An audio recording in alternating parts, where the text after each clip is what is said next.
Ladies and gentlemen, welcome to Westview Theatre Company's Scenes on Screens, our student-directed and student-performed scene festival, crafted in socially distanced style at our very own Westview Amphitheater. Performed live, recorded, and then now streaming for your family and friends' viewing pleasure. We hope that you enjoy the show.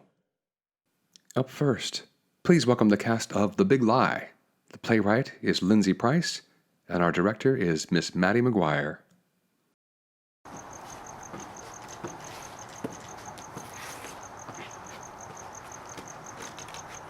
Mr. Montgomery, Yes? are you trying to sneak into my classroom? No? It looks to me like you are. Does it? Indubitably. Are you going to sit? Can I? Of course. Who am I to deny the youth of today a seat? What kind of human being would I be if I let you crouch there?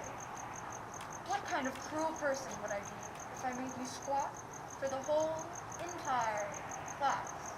Is that a yes? Sit. What time is it, Mr. Montgomery? I don't know.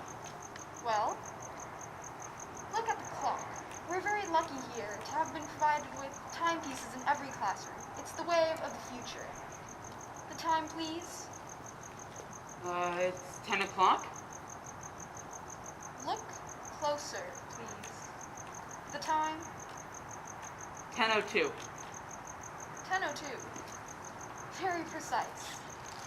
Thank you. And what makes you think you can waltz into my classroom at 10:02? Miss Nelson, I just wanted You to... wanted? You wanted something. Someone called the presses. A teenager wanted something. That certainly never happened before. Miss Nelson, if you just let me... What time does class start? 10:15. What was that? 10:15. Class starts at 10:15. Precisely. 10:15. Not 10, not 10:02, but 10:15. Why have you come to class early?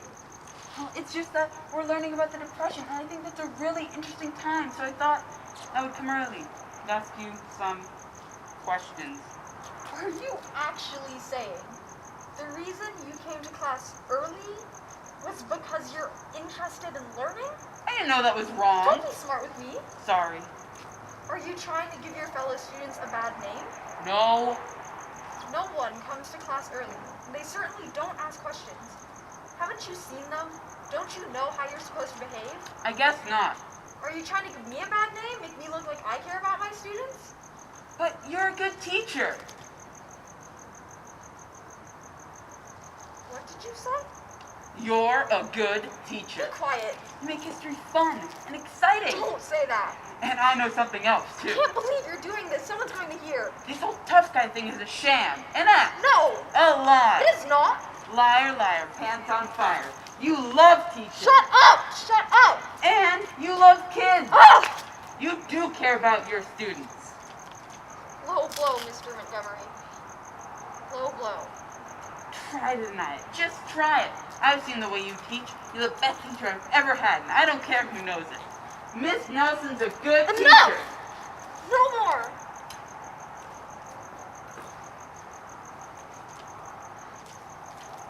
Well, Mr. Montgomery, clearly you have me behind the 8 ball. What are your terms? What do you mean? What's your price? What do I have to do to stop you from spreading this vicious, malevolent gossip about me? You let me come to class early and ask questions. Too much! You ask for too much! And ask questions, and I won't tell anyone what I know.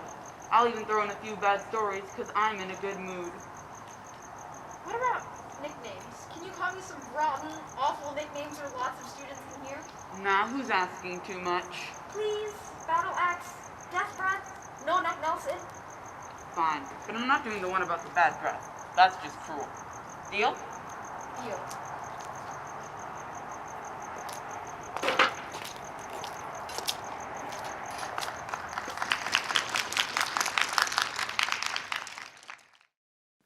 Up next on your screens, please welcome the cast of Dumbfellas, directed by Katrina Day and written by Michael Bell and Brennan Welcher.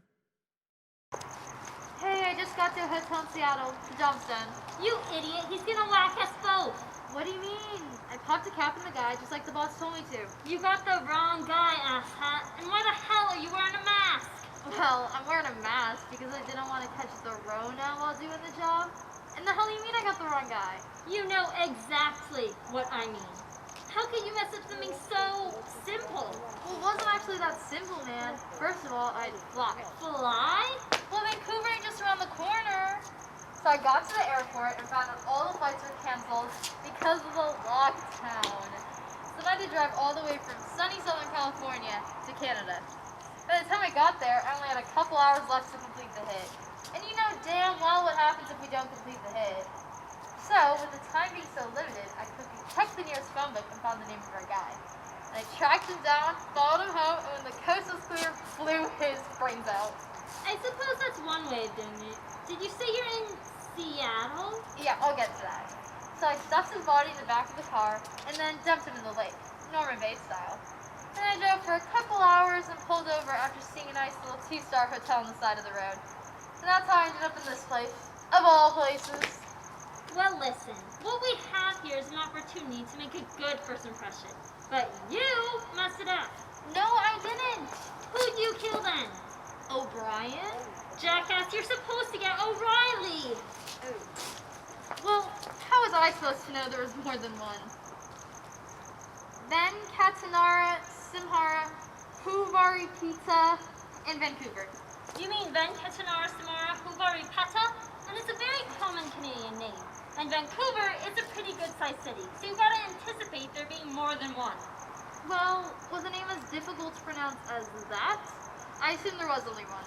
If you can't pronounce a name as easy as that, what are you going to do when you beat something more difficult? What the hell type of a name is more difficult than that? Shut up. We want to make a good first impression with the boss. Hey, boss. Only 3 people? I was expecting a little more, but whatever. Anyway, I'll start. Hi, my name's Demetrius. I go by my middle name. I'm 47. I'm totally a little young for my age. So I used to work at Rolf's, and then I opened an auto parts store in Vancouver. When I was 18, I met the most beautiful woman in the world. Her eyes were blue as the ocean, and every time I saw her, she made me feel like the happiest man alive.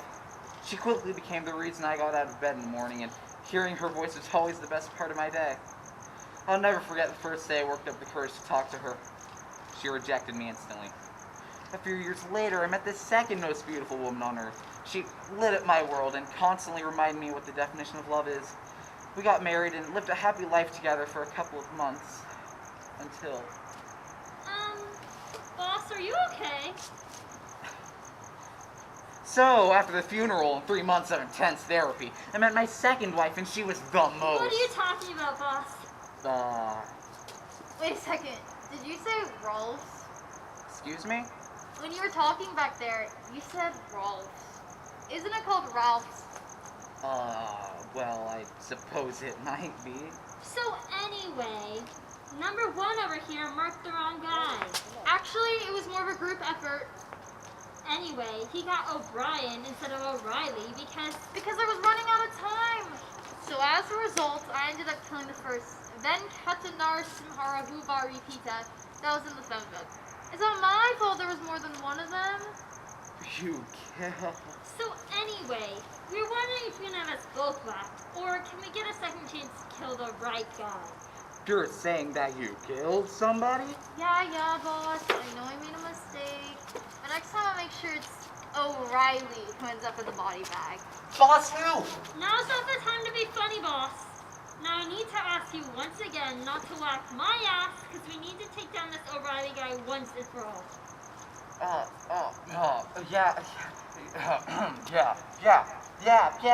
Yeah, sure, I'll give you more time.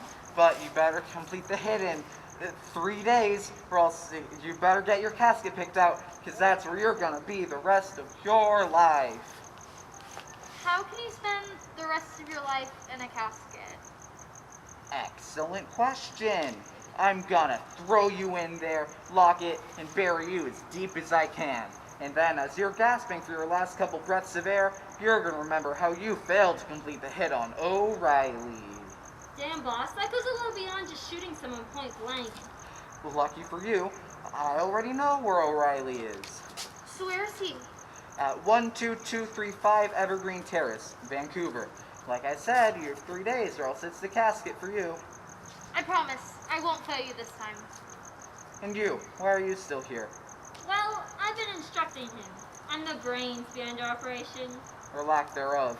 I want you to go with him to make sure it's done right this time. But sir, I've only been working with him for about a month. I haven't actually been in person to do something like this yet. Do you want to be buried 6 feet under in the grave next to his? Then get out there and make sure O'Reilly is killed by this Saturday, or else. What part of having 3 days you're dead do you not understand? Nothing, sir. Then get out of here, then go make sure O'Reilly is dead. One more thing before you go, boss. Can you give us your name?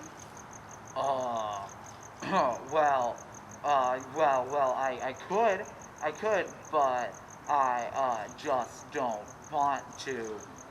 And besides, I'm the boss, you can't question me. Just get out of here and make sure O'Reilly led, or...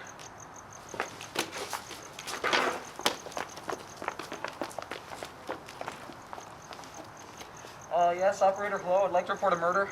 A murder? Yeah, a man named Ben Casanara Samara Huvari Peta O'Brien was killed in Vancouver a couple hours ago by 2 men. Okay, sir, I'm gonna need you to take a deep breath. Any clue where they might be going to? Well, I know they're headed to 12235 Evergreen Terrace in the next few days or so, but other than that, I don't got much else to add. Okay, we've notified the local authorities over there. And, sir, what did you say your name was again? Ben Catanara Samara Huvari Peta O'Reilly.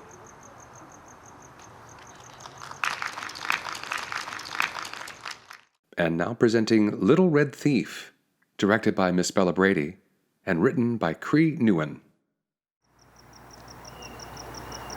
Whenever the thief pulled a heist off, the police were only able to catch a glimpse of a red mask and a red cape. No one knew who they were or why they did what they did.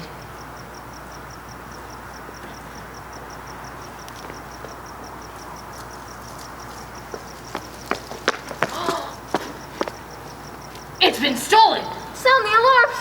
Ah! You won't get away with it this time, little red thief!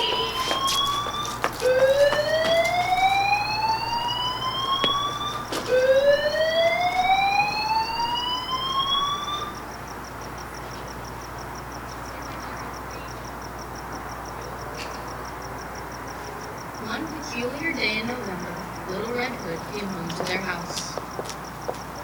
Mother? I'm home. Oh, welcome home, dear. Thank you for your hug. It's almost like Mom's. Of course, my dear. Have you got the picnic basket? Yes, my dear, it is all set to go.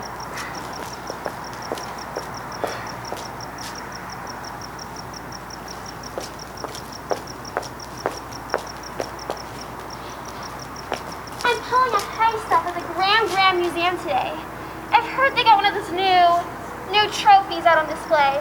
The best of the best. Yes, my dear. Remember to watch out for the guards and the cameras. I will. Thank you, Mother. Please take care while I'm gone.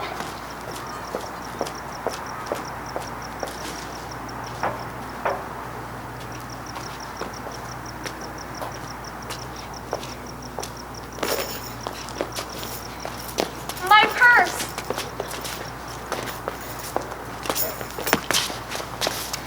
You thief! Don't you know the thieves' code? You aren't supposed to steal from other thieves! I follow my own code. And stealing from old ladies is quite the crime, don't you think? Oh, dearie, is my purse still okay? I saved up all my money, and if that robber... Please do take care not to lose it again. Thank you, dearie. Thank you so much. Back there. Nothing to worry about. Shouldn't you be off? You seem to be in a hurry. I'm sure we'll meet again in another circumstance that I'll be able to properly give you my thanks. Oh, that is true. Please excuse me.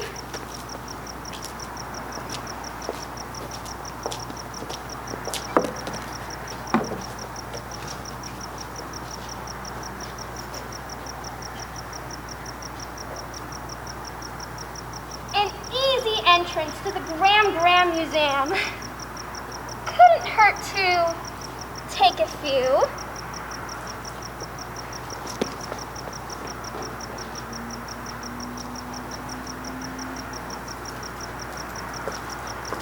Oh, shoot! She's on the security cam. Who? The little red thief. What? You're right. Ah! You won't get away with it this time, little red thief.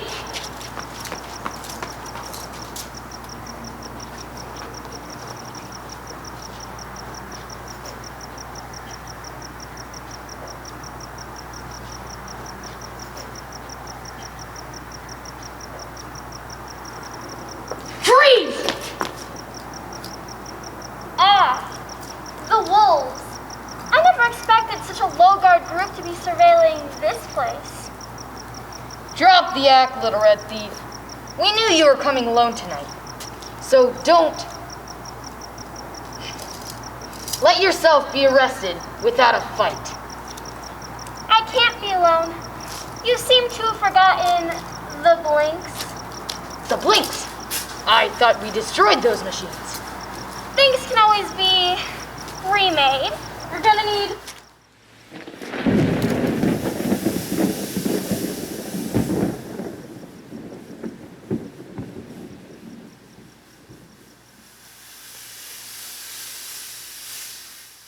My. What a beautiful pink purse. All to look prettier. What beautiful rubies. All to draw the attention of others. What beautiful sapphires. All to look better. What beautiful diamonds. All to sparkle better.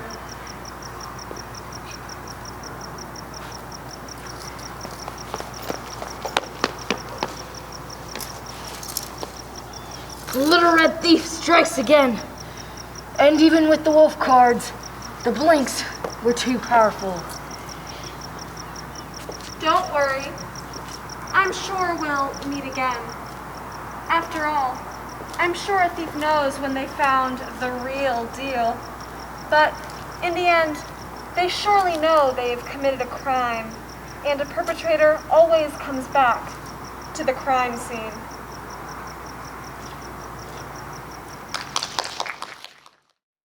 Up next, we are happy to present the cast of Deadwood, written by Miss Bella Brady and directed by Cassandra Newen. Okay, kiddos, now that you're all cozy and settled into Camp Deadwood, why don't you tell us about the best thing you did today? Ooh, I found a bug.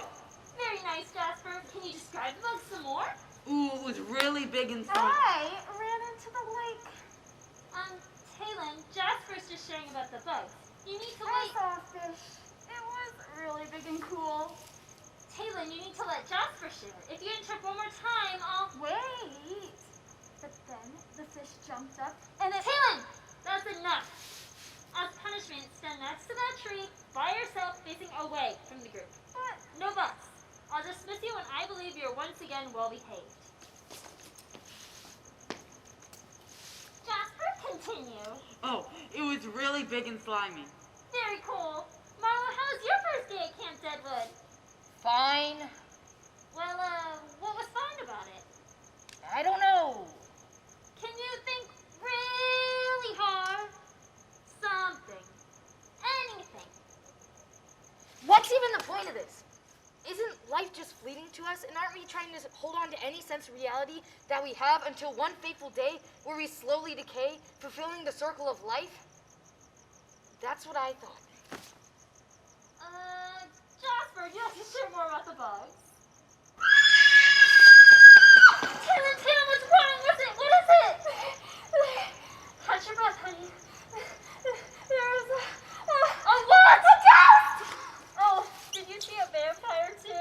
vampire? Vampire? Where? Oh, no. There's no vampire. I was just joking. Oh, come on! You got my hopes up for nothing. But, as legend has it, there are two ghosts who haunt the forest of Deadwood. Come on, sit down, and let me tell you the story of that late day of 1834, where two lumberjacks ventured into the depths of Deadwood and never made it back home. No, stop. This is already too scary. No, don't listen to them. Keep going. Keep going. I'm not scared of anything. Alright, so, as the tale goes, these two lumberjacks venture into the depths of Deadwood and find themselves in the middle of the forest, miles from civilization, where no one can hear your screams. As the tale goes, one of the lumberjacks wasn't a frequent tree chopper, was not familiar with what could be found lurking inside the woods. So, the two lumberjacks were chopping down a tree when the inexperienced one saw something lurking in the woods. The more knowledgeable of the two blew it off his knife, but the other knew it was more. So, as the two continued chopping the tree, one chop from knocking it down, suddenly, a bear popped out from the depths of the forest. They tried to call for help, but their voices trailed off into the vastness of the terrain. They hid behind the tree for protection, only for the bear to give it the one last push it needed to fall down. And so it did, right on top of the two lumberjacks. Although their bodies were never recovered, their cries for help are still heard. And sometimes, if you're lucky, you can see them walking around this very forest. One, not far from me. Okay, so who's ready to go back to the cabin and get a good night's sleep? How could I sleep after that? Wait. I only saw one ghost, but you said there were two? That means the other's not far behind. I'm gonna go back to the cabin then, Miss Campbell. Come on then, let's all go back.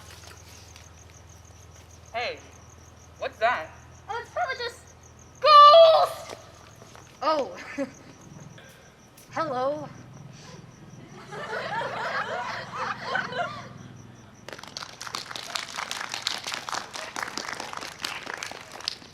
And now performing a selection from The $3 Million Lunch, please welcome the cast, being directed by Miss Jasmine Navarro, by the playwright Fred Carmichael. That'll be Eunice. I had no idea you'd be so young. I'm sorry? Revel in it, child. Revel in it. You finally got here. Am I the last? Of course you are the last. You always have been the last, and you always will be the last. Coming to meet Peggy. Hello, Leora. You're looking lovely. I was just thinking the same thing. Eunice, this is Peggy, the new member of our group. Oh my dear, you're only a child. It's my sin to always look young. Sin? I'd shatter every commandment to look like you. I'm delighted to have you with us. Did you bring something naughty to read? Well, it's my first time, so I didn't know exactly what kind of thing to bring. I have a selection that's positively indecent. It should be banned. Aren't we going to eat first? Coming right up. You get acquainted while I serve. I'm famished. Oh, and Bettina phoned. She'll be over later, and wait till you hear what she has. She's got hold of some really good stuff. What is it? Surprise, wait and see. Bettina has the best connections in town. Who's Bettina? Or Pusher. Bettina's not too friendly, but I must say I do admire her products. When Connie said Pusher, did she mean Pusher like in drugs? Who can spend money on that stuff? No. Bettina pushes illegal food stuff. She has a big time with some boys in the city. I hear, and on reliable sources, they go straight to Colombia and Sicily. She brings the best goodies. Once it was an artichoke. Remember, Eunice? We haven't had anything like that in years.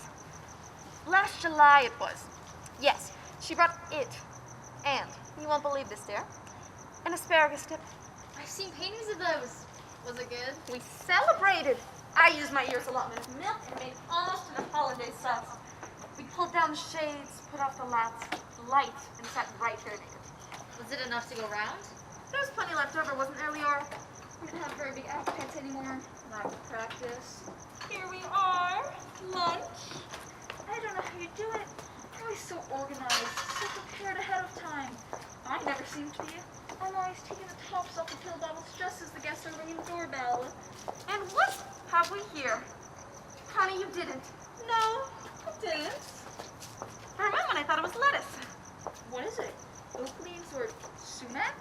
Something new my hairdresser told me about. It's wilted privet hedge.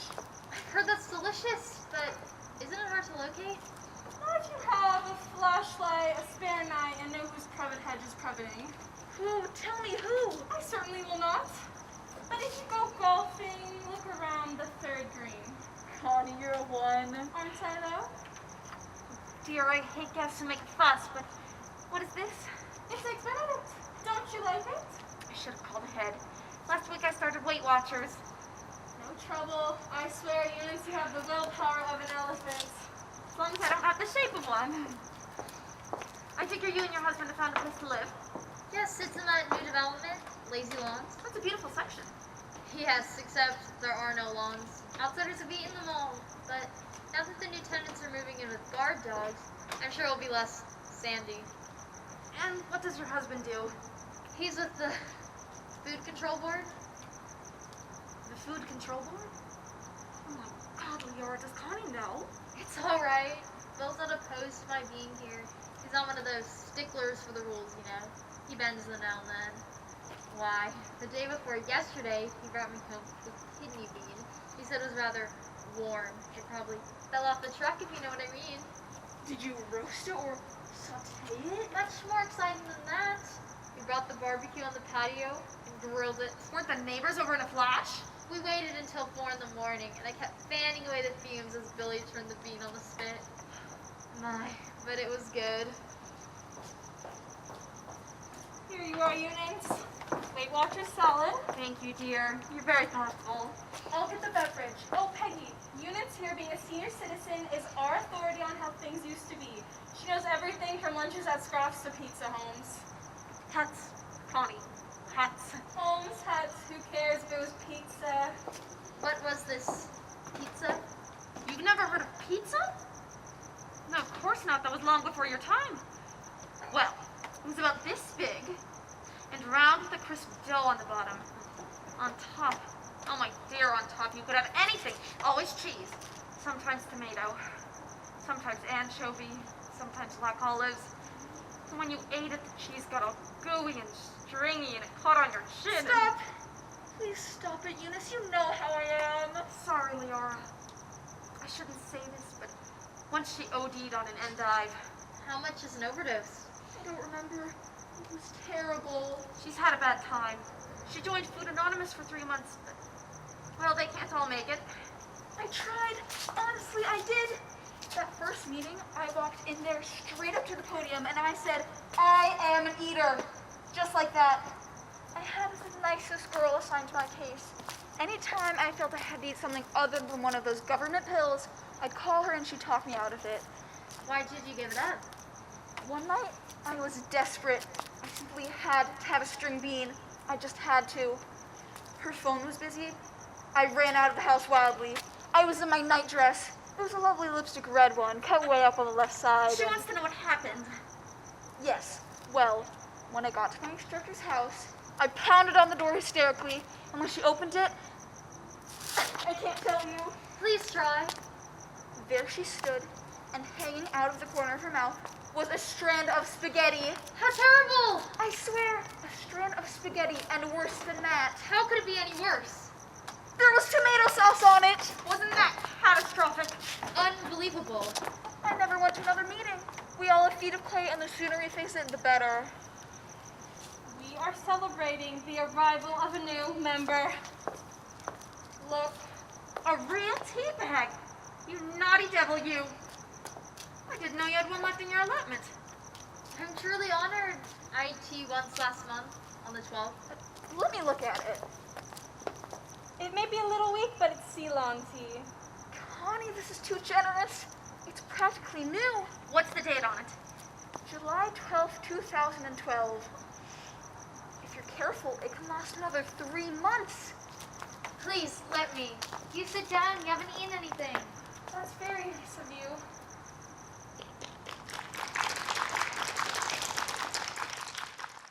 And now we present Pizza Man, directed by Lilith Freund, with the playwright Darlene Craviotto.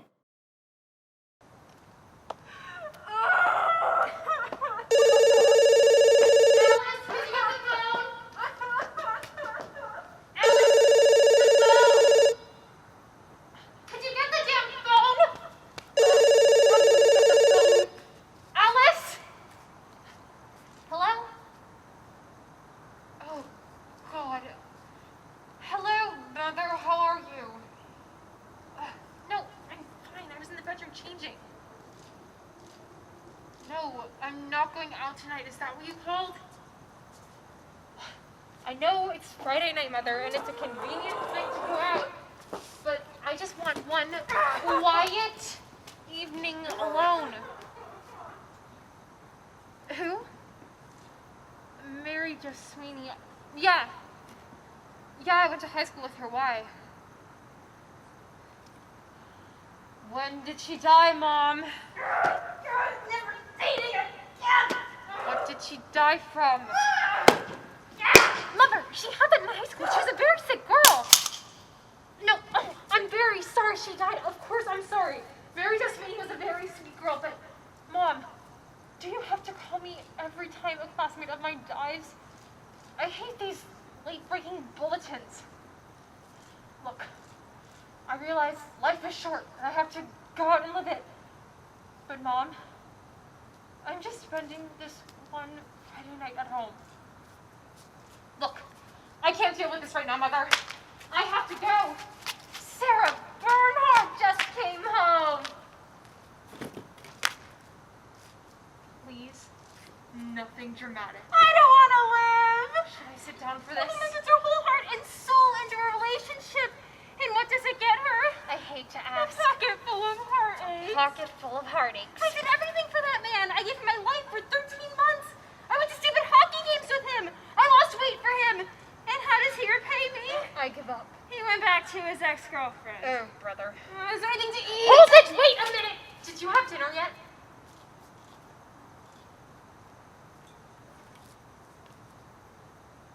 Twice. I'm not gonna let you do this to yourself. You lost 25 pounds in 4 months. I'm not gonna watch you gain it back in one night. But I'm And depressed. you always eat when you're depressed. And then you get depressed because you ate. And then you eat again. Within a month, you'll be back to queen-size pantyhose. At least I'm not an alcoholic. Don't attack me because you're upset. That isn't apple juice, is it? It's a before-dinner drink. You smell like you've had at least 4 dinners. We were supposed to eat an hour ago. I'm not gonna eat alone. Why not? You drink alone. Look, don't start. Things were very pleasant before you came home. Well, fine. Maybe I'll leave. Fine, leave. Fine. I will. Fine, go. Okay, fine.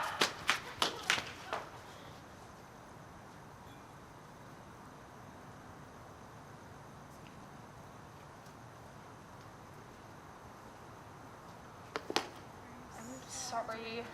Oh, I'm so depressed. He went back to his ex. Do you believe that? He's been telling me for over a year how much he loves me, and then he goes back to his ex. Oh, I'm so stressed, that son of a bitch. Jerry went back to his ex. I heard. Who did you hear from? Did he call? Did he call me? You just told me. I don't know what I'm saying. I'm so depressed. I have to eat. I can't cope with this. There's nothing to eat in here. What happened to all the food? You were supposed to go to the store today. I was? I gave you my $20 this morning. You made a big deal about it. You said you wanted to do the shopping because I only buy diet food. I did? You said if you ever saw a rye crisp again, you'd beat it to a pulp. I forgot. You forgot to go shopping. I guess. Terrific. I need food. I can't suffer on an empty stomach. Have a beer. A beer. Or wine. There's some Spanata in the fridge.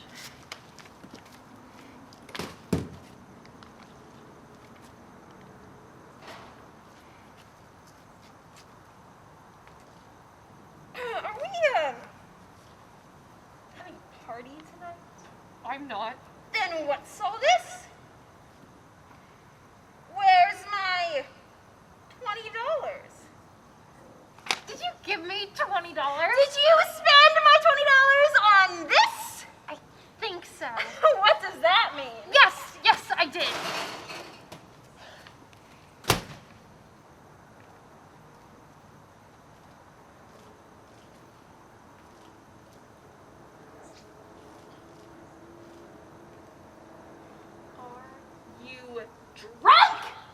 getting there. Wonderful! The whole world explodes in my face, and the one I need someone to talk to tell my troubles to, and you decide to fall apart. I'm not falling apart. Whatever. I'm not falling apart. Okay. Okay. And what do you mean the one night you need to tell me your troubles to? What the hell do we do here 7 nights a week? I'm beginning to feel like Ann Landers. God help me if I have a problem and need your help. You're the most put together person I know. You never have problems. It's disgusting. That's what you think. You do have problems. Of course I have problems. That's wonderful! What? Well, I was beginning to wonder. You never yell, you never get upset. Whenever anything goes wrong, you just sit there and smile. It's infuriating. You have perfect teeth. Just because I don't run around telling the world I have problems doesn't mean I don't have problems. I have problems.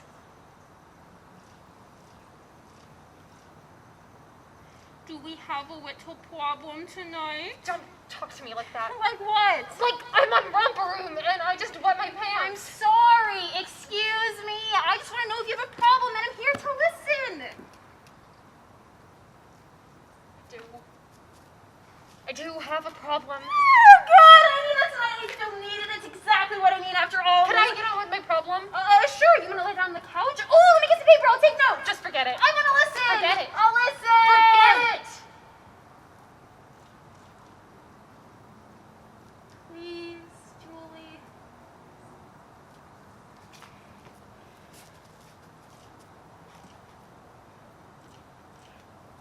I yelled at Mr. Plotkin tonight. Old Mr. Blacken with the hearing aid? I always yell at him. He can't hear. No, I mean, I really yelled at him. He called up about the music and I called him an old fart face. My God. I don't even know what a fart face is. Then that's good. That's perfect. I like it. Old fart face Plotkin. I always wanted to call him something like that. I was always afraid he'd have a stroke or something. I flipped him off. You flipped off Plotkin. Yeah. What did he do? I think he had a stroke. He'll get over it.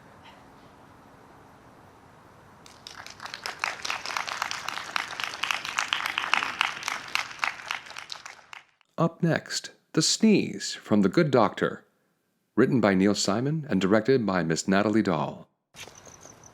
If Ivan Ilyich Cherdikov, a civil servant, a clerk in the Ministry of Public Parks, had any passion in life at all, it was the theater. He certainly had hopes and ambitions for higher office, and had dedicated his life to hard work, zeal, and patience. Still, he would not deny himself his one great pleasure, so he purchased 2 tickets in the very best section of the theater for the opening night performance of Rostov's The Bearded Countess. As fortune would have it, into the theater that night came his respected superior, General Mikhail Brassilhoff, the Minister of Public Parks himself. Good evening, General. What? Oh, yes. Good evening. Permit me, sir. I'm Cherdikov, Ivan Ilyich. This is a great honor for me, sir. Yes. Like yourself, dear General, I too serve the Ministry of Public Parks. That is to say, I serve you, who's indeed himself the Minister of Public Parks. I am the Assistant Chief Clerk in the Department of Trees and Bushes. Ah, yes. Keep up the good work. Lovely trees and bushes this year. Very nice. My wife would like very much to meet you, General. This is she, Madame Cherdikov. How do you do? My pleasure.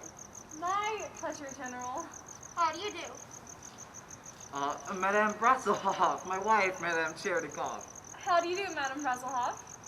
How do you do? I just had the pleasure of meeting your husband. And I am my wife's husband. How do you do, Madame Brassilhoff? Shh. Sorry. Terribly sorry. I hope you enjoy the play, sir. I will. If I can watch it. Feeling quite pleased with himself for having made the most of this golden opportunity, Ivan Ilyich Cherdikov sat back to enjoy The Bearded Countess. He was no longer a stranger to the Minister of Public Parks. They had become, if one wanted to be generous about the matter, familiar with each other. And then, quite suddenly, without any warning, like a bolt from the gray thundering sky, Ivan Ilyich Chernikov reared his head back and... Achoo! Oh goodness, I'm sorry, Excellency. I'm so terribly sorry. Never mind. It's all right. All right? It certainly is not all right. It's unimaginable. It was monstrous of me. You make too much the matter. Let it rest. Let it rest? How can I let it rest? It was inexcusable. Permit me to wipe your neck, sir. It's the least I can do. Leave it. It's all right, I say. But I splattered you, sir. Your complete head is splattered. It was an accident, I assure you. But it's disgusting. Sorry. My apologies. The thing is, Excellency, it came completely without warning. It was out of my nose before I could stifle it. Yes, certainly sorry. It's not a cold, if that's where you were wondering. Probably a particle of dust in the nostril. But try as he might, Chernikov could not put the incident out of his mind.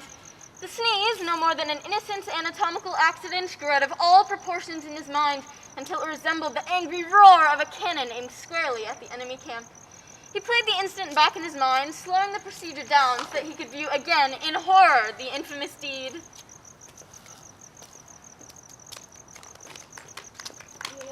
Charming. Charming. Yes, charming. Charming. Simply charming. Did you find it charming, my dear? I found it utterly charming. I was completely drawn by it. Excuse me? Excellency? Excuse me? Who's tapping? Somebody's tapping me. Who is that tapping? Oh, that's me. I'm tapping, sir. I'm the tapper, Chernikov. Stand back, dear. It's the sneezer. No, don't worry. I'm all sneezed out. I was just concerned about your going into the night air with a damp head. Oh, that. It was a trifle. A mere faux pas. Forget it, young man. Amusing play, don't you think? Did you find it amusing? Oh, music? Oh God, yeah, so true. I haven't laughed as much in here. What part interested you most? This sneeze. When I sneezed on you, it was unforgivable, sir. Forget it, young man. Come now, my dear. It looks like rain. I don't want to get my head wet again. You should let people sneeze on you, dear. You are not to be sneezed at. I'm ruined. Ruined. They'll have me fired from trees and bushes. They'll send me down to branches and twigs. Come, Ivan. What? You mustn't let it concern you. It was just a harmless little sneeze. The general's probably forgotten about it already. You really think so? No! I'm scared, Ivan. And so they walked home in despair. Perhaps I should send him a nice gift. Maybe some Turkish towels? Chernikov's once promising career had literally been blown away. Why did I go to the theater at all? Why didn't I sit in the balcony with people of our own class? They love sneezing on each other. Come to bed, Ivan.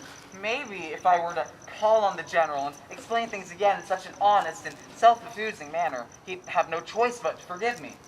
Maybe it's best not to remind him, Ivan. No. If I ever expect to become a gentleman, I must behave like one.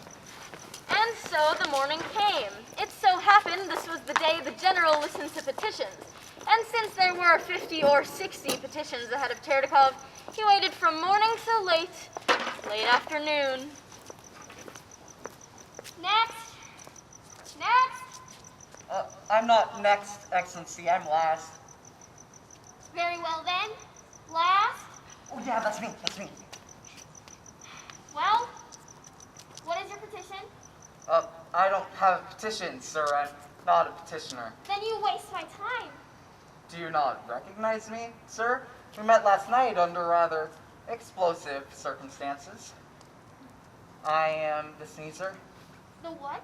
The sneezer, the sneezing splatterer, the one who sneezed on you. Indeed.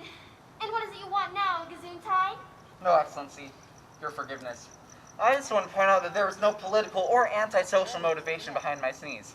It was a nonpartisan, nonviolent act of God. I curse the day the protuberance formed itself on my face. It's a hateful nose, sir, and I am not responsible for its indiscretions. Punish thou which committed the crime, but absolve my innocent body, kindship. Exile my nose, sir, but forgive me. Please, forgive me. My young man, I'm not angry at at your nose. I'm too busy to have time for your nasal problems. I suggest you go home, take a nice bath, a hot bath, or a cold one. Take something, but please don't bother me with this silly business again. Gibber, gibber, that's all I've heard all day. Gibber, gibber, gibber. Thank you, Excellency. Thank you.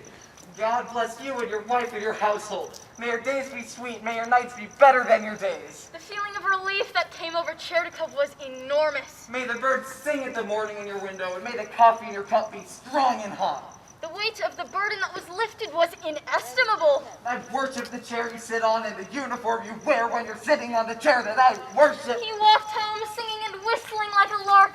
Life was surely a marvel, a joy, a heavenly paradise. Oh God, I am happy. And yet, as he arrived home, he began to think. have I been the butt of a cruel and thoughtless joke? Had the minister toyed with him? If he had no intention of punishing me, why did he toy with me so unmercifully? If the sneeze meant so little to the minister, then why did he deliberately cause Cherdikov to ride in his bed? To roll in my bed all through the night. Cherdikov was furious! I am furious! He foamed and fumed and paced the night through, and in the morning he called out to his wife, Sonia! Sonia! I have been humiliated.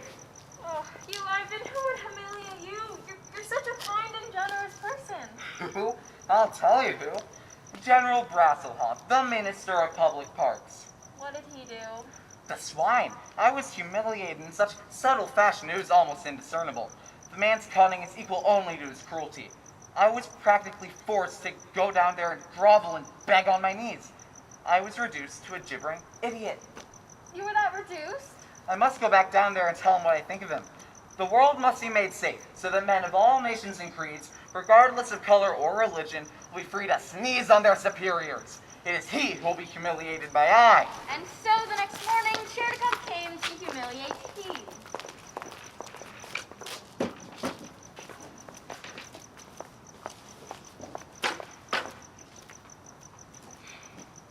Last.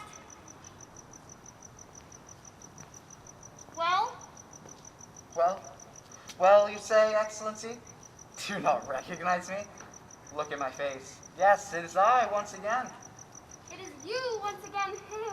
Cherdikov, Excellency, returned having taken neither a hot bath nor a cold one. Who let this filthy man in? What is it? What is it? What is it, you ask? You sit there behind your desk with your lofty position as General and Minister of Public Parks and ask me, a lowly civil servant, what is it? You know with full equality there is no equality in this life. That there are some of us who serve and those that are served. Some of us who obey and those that are obeyed. Those that bow and those that are bowed to. You know with full knowledge that there are some events in this life that cause some of us to be humiliated. And some of us be the cause of that humiliation. And still you ask me, what is it? What is it? Don't just stand there gibbering like an idiot. What is it you want? I'll tell you what I want.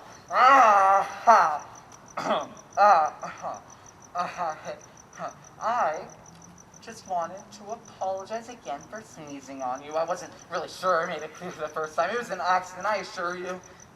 Out. Out! You idiot, fool, imbecile. I never want to see you again. If you so ever cross my line of vision, I'll have you exiled. Forever! What is your name? Cherdikov! You! Throw the spreader, you maggot! You insect, you! Are lower than an insect. You are the second cousin to a cockroach, the son-in-law of a bedbug, the nephew of a ringworm. You are nothing. Nothing. Do you hear me? Nothing! At that moment, something broke loose inside of Cherdikov. Something so deep and vital, so organic, that the damage that was done seemed irreparable. Something drained from him that can only be described as the very life force itself. The matter was over. For once, for all, forever. What happened next was quite simple. Ivan Ilyich Cherdikov arrived home, removed his coat, lay down on the sofa, and died. But wait! For those of you who are offended by life's cruelties, there is an alternate ending.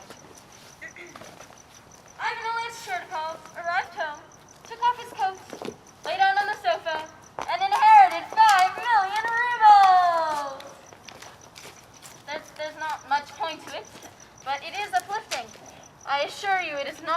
intention to paint life any harsher than it is.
Ladies and gentlemen, thank you so much for attending tonight's performance of Scenes on Screens.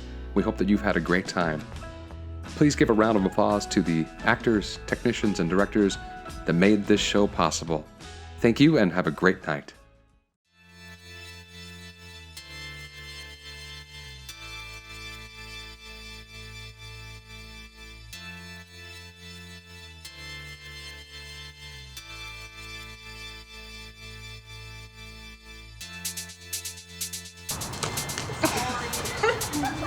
Let's do that again. That's gonna be actually kind of a problem. Well, we can just have it in manual focus.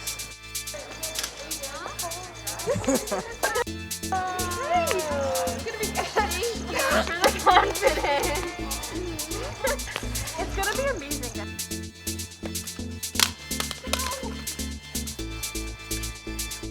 Than it is. Okay, that's a wrap. Thank you very much. Well done, guys.